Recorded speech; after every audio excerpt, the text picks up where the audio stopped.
você usa telefone celular e usa a rede social Instagram, preste atenção. Agora há novas regras para a conta de menores de 18 anos na rede. A medida, que tem sido chamada de modo adolescente, já foi implementada em outros países: Estados Unidos, Canadá, Austrália e no Reino Unido. E agora também em boa parte da União Europeia. O objetivo é aumentar a proteção dos jovens que utilizam as redes e também minimizar o uso excessivo das plataformas digitais. Então a gente vai saber agora em que consiste, né, essa mudança. Você que é pai, você que é mãe, você que tem adolescente em casa, crianças que utilizam o Instagram, vamos saber então quais são essas principais mudanças. A gente tem o material, nós preparamos para você o material com algumas mudanças, são apenas algumas, mas acho que dá para a gente ter uma ideia, né, de que forma que essas regras mudam a forma de usar o Instagram. Então as contas desses jovens, né, e aí eu estou falando dos menores de 18 anos, as contas passam a ser privadas. Novos seguidores precisam ser aceitos manualmente. Então você vai solicitar, né, uma pessoa vai solicitar seguir aquele adolescente, e aí o jovem vai aceitar ou não, claro que com a supervisão de um adulto. Restrições de mensagens: o jovem só conversa com quem ele segue, evitando então contato de desconhecidos. A restrição de conteúdo sensível, importante também. A opção vai ser configurada para evitar conteúdos impróprios, por exemplo, cirurgia plástica, alguns vídeos, por exemplo, que contêm conteúdo sensível, de cunho sexual, de cunho violento. Recurso também anti-bullying, né? Esse recurso filtra mensagens ofensivas e comentários que normalmente chegam no direct.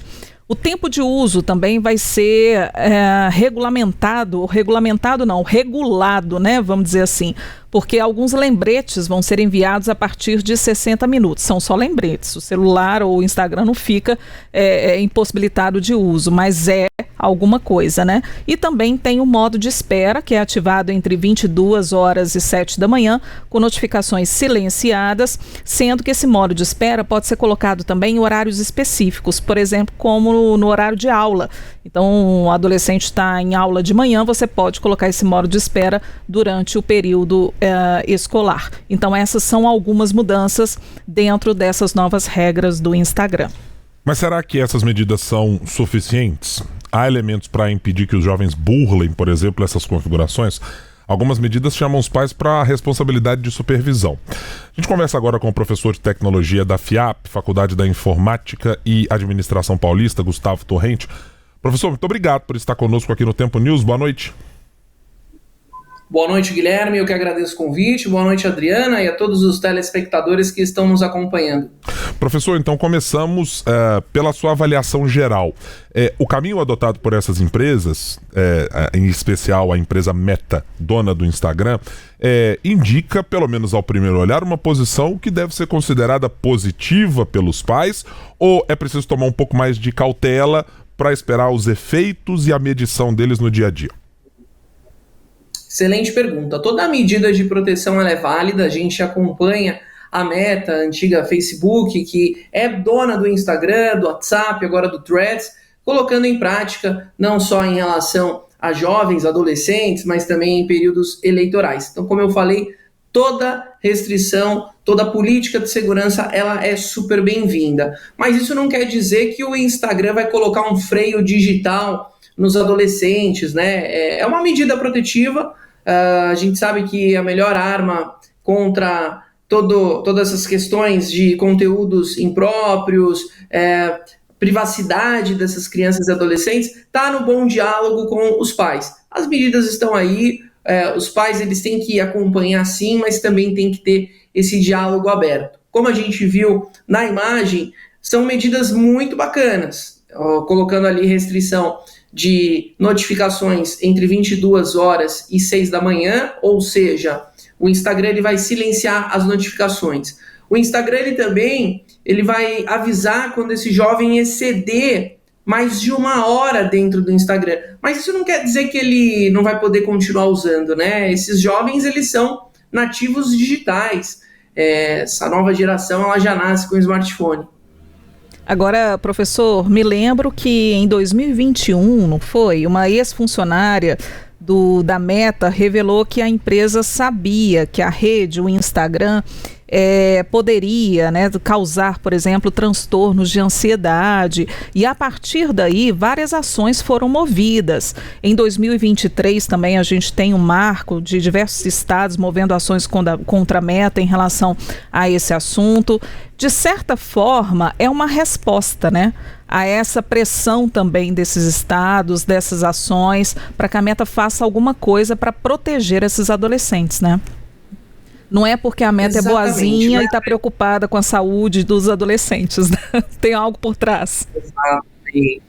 Exato. Tem uma pressão de investidores, governo, países, né? Se bem que a Meta, esse ano, deu alguns discursos bem controversos aos que ela tinha, né, como medidas nos anos anteriores. Mas como eu falei, né? Um recurso, ele está aí, a gente precisa monitorar, né? Para aqueles que têm filhos e filhas aí entre 13 a 17 anos, menos do que 13 anos, teoricamente, você não pode ter uma conta, né? Então precisa ter ali acima de 13, e quem tem entre 13 e 17 vai ter esses recursos disponíveis. Você comentou sobre esse estudo em 2021 e a gente vê a sociedade cada vez mais comparando o seu corpo com o do outro. Essa medida protetiva, ela faz com que você tenha um perfil fechado, ou seja, não é aquele perfil abertão que todo mundo consegue visualizar. Então, o adolescente, ele tem um perfil restrito, e o pai e a mãe conseguem aprovar, autorizar um novo seguidor ou não, e acompanhar, vigiar tudo que está acontecendo ali. Mas o diálogo, ele sempre vai ser o melhor caminho, porque para burlar essa regra é muito fácil. Professor, temos uma pergunta diretamente de Brasília, da Larissa Arantes, que também está aqui conosco e participa dessa entrevista. Pois não, Larissa? Ótimo. Professor, muito boa noite. Obrigada, né, por reservar esse tempinho para falar com a gente. Professor, eu queria saber o seguinte, né? A gente tem visto um grande debate aqui em Brasília a respeito da regulamentação das Big Techs. A gente viu esse assunto ganhar corpo no Congresso, gerar muita polêmica, mas acabar ali meio que arquivado. A gente viu o julgamento do STF também caminhando, mas ainda sem um resultado final. Queria saber do senhor o que a gente pode esperar desses próximos meses em termos de regulamentação, de definição de novas regras que garantam aí a possibilidade de se ter um controle maior, de diminuir, por exemplo, a circulação, a disseminação de discursos de ódio, enfim, tendo em vista que existe essa pouca vontade por parte do Congresso até agora, e tendo em vista que, de fato, quando a gente olha para o Supremo, é um julgamento extremamente complexo, né? Excelente ponto, Larissa. Obrigado por essa pergunta. É um tema muito sensível, é uma linha muito tênue, né? Quando a gente fala sobre regulamentação de Big Techs, a gente sempre está olhando para questões polarizadas, né? De um lado, pessoas falando da liberdade de expressão, que são contra, são a favor, e de um outro lado, a questão da proteção de dados, a questão onde a gente precisa sim combater fake news, conteúdos danosos, né, a saúde mental desses usuários, e eu enxergo que o Brasil, ele vem esperando sempre ali movimentos estratégicos, como aconteceu com o Marco Civil da Internet. Agora na Europa está se discutindo a regulamentação da inteligência artificial, o que pode, o que não pode, quais são as consequências, quem são os responsáveis por isso. Hoje, quando a gente fala em termos de legislação, a Big Tech, as detentoras das principais redes sociais que nós utilizamos no nosso dia a dia, elas são penalizadas apenas por conteúdos em que elas são notificadas judicialmente e excedem o período de 24 horas para excluir ou não. Então, esse é o momento atual que a gente vive, e a gente precisa caminhar nessa linha tênue para não ter um risco à transparência dos algoritmos, né, o que está aparecendo para nós, os conteúdos com os quais a gente interage, mas também ter essa questão de censura e liberdade de expressão, que nós sabemos que são assuntos extremamente delicados. Professor, a gente sabe que as operações das Big Techs, de maneira geral, e dos produtos que são do nicho das redes sociais, eles geralmente têm concorrências que em algum momento as plataformas adotam produtos ou maneiras que são mais atrativas numa rede social. Um exemplo, até pouco tempo o YouTube não tinha lá Stories e Reels. Passou a ter depois que o Instagram começa a criar uma cultura de utilização desse tipo de produto e cai no gosto das pessoas. Outras redes sociais vão surgindo a partir de umas conectadas às outras e em vácuos que elas deixam. Há alguma expectativa de que posturas como essa adotada pelo Instagram, especificamente, de criar essa espécie de modo adolescente, possa também ter algum efeito de se espraiar por outras plataformas, que não, inclusive, as de propriedade do grupo Meta, ou cada uma está lutando num mercado muito diferente, o senhor não vê essa possibilidade como real?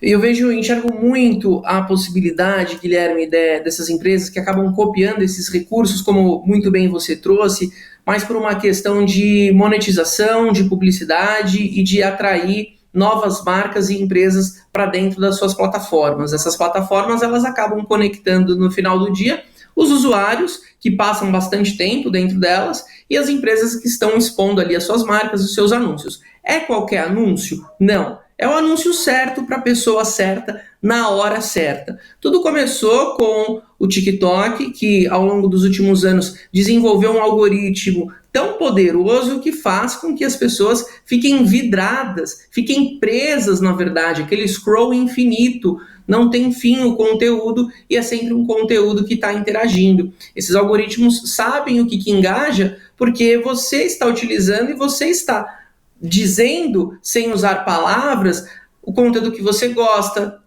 quando você dá uma curtida, quando você comenta, quando você encaminha para alguém. Então, essa cópia de recursos, ela é constante entre plataformas, para essas plataformas não perderem os seus usuários para os concorrentes. A Meta, dona do Facebook, ela fez isso em 2012 ao adquirir o Instagram. Quando ela percebe que os seus usuários estão deixando de usar o seu aplicativo para usar um aplicativo que até então era um aplicativo de postagem de fotos e nada mais do que isso, ela tem esse movimento, assim como a compra do WhatsApp, mas aí vão surgindo outras plataformas, ela não consegue comprar, não consegue adquirir. E sobre o recurso de privacidade, se elas vão copiar ou não, eu acredito que, assim como ela sofreu essa pressão governamental, só vai copiar se houver uma pressão também. Agora, professora, é importante a gente falar também sobre esse controle, né, dos pais. Aí eu falo como mãe de uma criança de 10 anos, que já tem um telefone celular, mas não usa rede social, exatamente pelo risco que a gente vê, né, nessa forma de se relacionar com a internet. Telefone muitas vezes só para falar com o papai e com a mamãe e aí não usa rede social. Mas, por exemplo, tem YouTube, né, que os meninos adoram ver os influenciadores, os vídeos de futebol e uma série de outras coisas. Importante dizer que, para além desses mecanismos implementados pelo Instagram, é possível, né, que os pais monitorem, nem que seja o mínimo possível, o uso do celular por essas crianças. Existem vários aplicativos que já permitem esse monitoramento, né, de você programar um horário para desligar o celular, desativar o YouTube, selecionar os conteúdos que pode ver ou não. Então é importante, para além de tudo isso, não precisa esperar que as redes sociais implementem políticas de restrição de conteúdo, de maior proteção. Há também formas, para além disso, né, de monitorar. Importante a gente reforçar isso, porque quem sabe um pai ou uma mãe que está acompanhando a gente agora já pega, já instala o aplicativo no celular e já pode fazer esse monitoramento, porque deixar a criança e o jovem livre nesse universo digital é um perigo e tanto. É um perigo, Adriana, né? Muitos pais falam, olha, eu protejo o meu filho, eu deixo ele aqui em casa, mas você deixa ele em casa, você sabe o que ele está fazendo dentro do quarto, você sabe o que ele está fazendo dentro do celular, e a sua dica é excelente. Hoje, todos os celulares, de forma nativa, seja um iOS, seja um Android, já tem recursos de controles parentais. O que é isso? É o limite que você impõe sobre determinados aplicativos. O próprio YouTube tem a versão Kids para você configurar e não ter acesso a todos os vídeos que tem dentro da plataforma. Os algoritmos já trabalham para isso, né, para que não tenha ali um conteúdo danoso e um conteúdo ali que propague fake news, enfim, são vários recursos que ao longo dos anos a gente vai evoluindo, vai percebendo que essas empresas estão adotando, e excelente dica, os pais hoje eles podem contar com os recursos de forma nativa nos celulares, mas também instalarem outros aplicativos de terceiros que têm um controle parental maior, que controla segurança, controla tempo, conteúdo e os aplicativos que essa criança vai interagir. Da FIAP, Faculdade de Informática e Administração Paulista, Gustavo Torrente. Obrigado, professor, por nos ajudar a lançar um pouquinho de luz sobre o que estão sendo apresentados, ou está sendo, melhor dizendo, por essas mudanças no Instagram e na Meta. Até uma próxima oportunidade, professor. Eu que agradeço e até uma próxima. Ô Adriano, eu fico muito curioso de pensar, e Larissa, sobre como a gente se perde no meio da quantidade de redes sociais e das dinâmicas. Eu hoje fui fazer um exercício de buscar dentro da rede social X, o antigo Twitter, um post antigo lá para poder fazer uma referência para algo que nós vamos voltar a falar aqui no nosso programa um pouco mais tarde. E aí eu me peguei olhando assim, aí tem tantas abas para fazer, busca avançada, para isso aqui, para isso aqui, para isso aqui. Tem tantas possibilidades de você, eu vou colocar aqui entre aspas, perder tempo, né? Na sua economia de tempo diária, passar muito tempo dentro daquela rede social, com conteúdos de loop infinito, né? Com essa ideia que é a mais atrativa de todos os tempos das redes sociais, que é a ideia do scroll, né? Vai rolando, pro infinito. Que eu fiquei pensando assim, gente, como é que a gente, adulto, já não consegue se controlar quando entra numa rede social? Você entra lá pro TikTok e começa a fazer noites e noites em cima daquele negócio. Deita e começa... Deixa eu dar só uma olhadinha. Quando você bate no relógio, deu 15, 20, 30 minutos que você tá fazendo aquilo. Se pra gente há um grau de dificuldade tão gigantesco de se desprender disso, que dirá pras crianças, né? Que dirá pros adolescentes, como a Adriana mencionou, o caso particularmente dela, o meu ainda não chegou nessa idade, mas tá caminhando pra isso, já tem os pedidos do celular. A Larissa também vai chegar nesse exato momento do celular. E como tá ficando para cada vez mais antecipadamente. Na primeira infância, no momento inicial de vida, a gente já tornou uma relação com o telefone celular e com as redes sociais. Como a Adriana mencionou, não tem rede social, mas tem YouTube. Ah, mas é o YouTube Kids. Mas é YouTube, gente. A gente não tinha esse tipo de possibilidade e que é absolutamente atrativa. É quase docinho na boca de você passar muito tempo vendo coisas atrativas pra você. Até YouTube Kids, viu, Guilherme e Larissa? Eu fui olhar em alguns momentos ali o que estava passando no YouTube Kids. A gente não pode ficar despreocupado, não. A gente tem que se preocupar porque de vez em quando aparece lá um conteúdo que não é muito adequado, sabe? Pelo menos com o que você educa, com o que você passa, né, dentro de casa. Eu queria só, antes da gente encerrar esse assunto também, eu sei que vocês têm outras questões para falar sobre ele, chamar a atenção para a questão da segurança. O professor falou sobre a importância, né, de estabelecer essa relação de confiança com os filhos. Isso é fundamental, né, para qualquer tipo de situação e ainda mais para prevenir a violência, gente. A gente sabe que a internet, as redes sociais também são um canal aberto para que bandidos possam agir. E aí a gente está falando sobre pedófilos e a gente está falando sobre outros crimes que ocorrem também nas redes e por meio, né, das redes sociais, das pessoas chegando até as redes, puxando assunto, de certa forma tentando ganhar a atenção da criança, do jovem, para que posteriormente possa cometer um crime, né? E até mesmo ganhando a confiança desse jovem.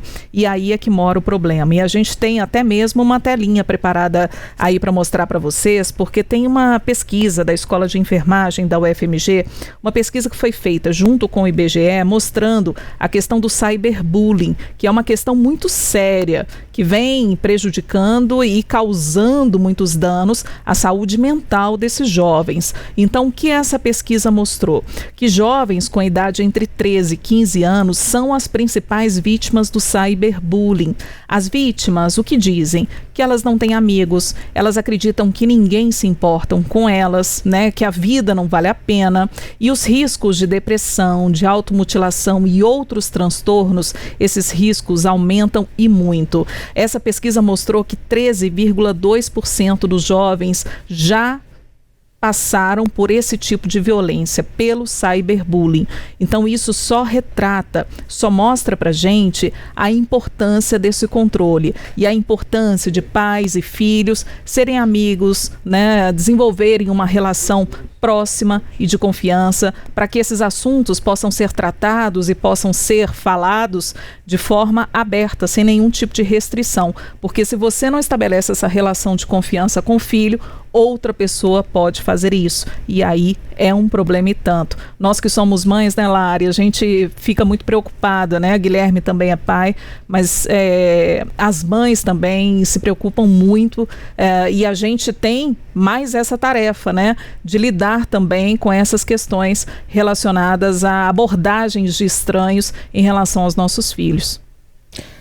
Adriana, fundamental isso que você disse a respeito da segurança e essa questão das redes sociais é algo que tem me ocupado bastante como mãe, pensando como mãe, porque a educação, muito da educação que a gente pode oferecer para o nosso filho, ela vem de um espelho mesmo, né? Eles fazem, eles seguem ali um comportamento de acordo com o que eles veem a gente fazendo, né?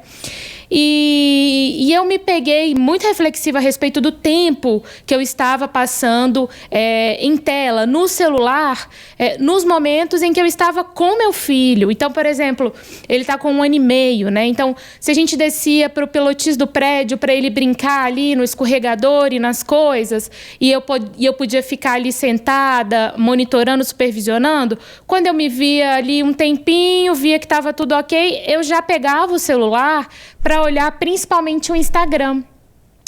E aí eu me peguei vendo outras mães fazendo isso, enfim, outros cuidadores, e resolvi fazer um experimento assim, comigo mesma, né? Eu experimentei. Primeiro, eu parei de descer para o pilotis, para o parquinho com o meu celular. Então, porque o filho é isso, né, gente? Adriana, Guilherme, vocês entendem bastante isso que eu vou dizer. Eles chamam a gente para o presente, para a gente estar ali naquele momento, no aqui e agora, porque eles exigem muito da nossa atenção e do nosso cuidado, obviamente, né? Então, eu comecei a fazer essa experiência e foi ótima. Desde que eu não tivesse nenhuma questão urgente que pudesse acontecer naquele intervalo, já foi um ganho muito grande.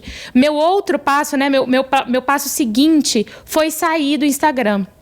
Eu percebi que eu coloquei aquele monitor que a gente tem nos aplicativos de celular, né? Que monitora ali por semana, quanto tempo, por monitor dia, quanto tempo você passou. Né, e eu estava ficando muito mais tempo do que eu deveria, né? E aí eu fiz esse experimento, saí do Instagram também, principalmente em função desse momento com meu filho. E, gente, eu percebi um ganho enorme. Ele que vinha num movimento de ter uma fissura muito grande em pegar o celular, fosse o meu, fosse do meu marido ou de qualquer outra pessoa. Eu percebi que isso diminuiu bastante. Meu marido também fez esse mesmo movimento de sair do Instagram, de reduzir ali as redes sociais. Então, a gente tem percebido que ele está menos fissurado em pegar o nosso celular e sair correndo com ele pela casa ou pelos lugares. E um ganho muito grande de saúde mental para a gente também, né? Porque com a rotina corrida que a gente tem e ainda cuidar de um filho, né? A cabeça fica muito cheia, então a gente precisa de momentos de cabeça vazia. E aí eu lembro que eu mandei uma mensagem para uma amiga no meu segundo dia sem Instagram e tudo mais. Falei, eu sentei no restaurante, estava esperando um sanduíche que eu tinha pedido e eu não tinha nada para fazer no celular, nada. E eu fiquei olhando pro pessoal passar pela rua.